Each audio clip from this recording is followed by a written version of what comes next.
He wanted to take a leak off the deck, but a loose sail nearly knocked him overboard. Luckily, he grabbed the railing just in time. Falling off a speeding yacht could easily get you killed by the propeller, so he fought to reposition himself, hooking his foot onto the deck. Once he found a foothold, he pulled himself back to the edge and finally escaped disaster. He slumped against the railing, gasping for air, taking a long time to calm down, but then a sharp pain hit his stomach, so he rushed into the cabin to find a bathroom. He made it to the cramped bathroom and took care of business, but then the door behind him suddenly swung shut on its own. He didn't think much of it, figuring it was just the sea breeze, but when he turned around, the window was closed. He realized it wasn't the wind, but he didn't dwell on it. He just opened the window for some fresh air, but when he tried to leave, the door wouldn't budge. He crouched down to check the lock, twisting the handle over and over, but it wouldn't move. He looked for a gap to work with, but the door was sealed too tight. After repeated attempts, he still couldn't get it open. Then he remembered the coin in his pocket. He pulled it out and tried to turn the lock, but that was wishful thinking. He opened the medicine cabinet looking for something useful. That's when he noticed a bloody handprint inside.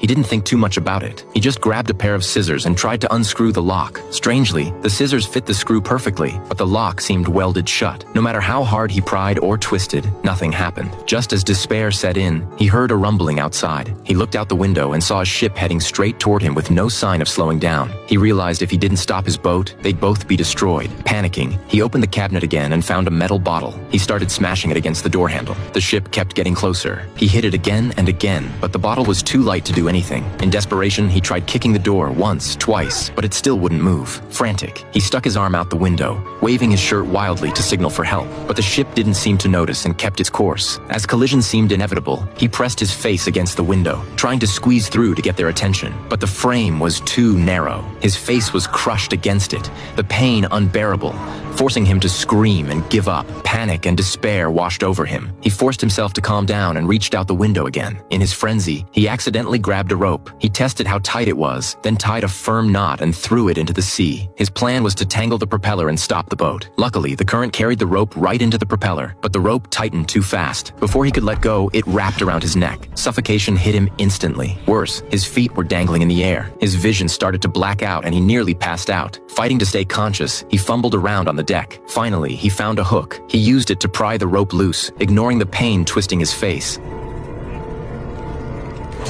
After a desperate struggle, he escaped death once again. He collapsed on the ground, gasping for breath. Once he recovered, he realized the danger wasn't over. The momentum had caused a small collision between the boats. The impact knocked him unconscious. He didn't wake up until the ships had drifted far apart. The bad news was, even though the propeller had stopped, the boat had no anchor to hold it in place. It was drifting with the wind, far off his familiar route, heading into unknown waters. Even worse, the cabin had started leaking for no apparent reason. Seawater was pouring in through the cracks.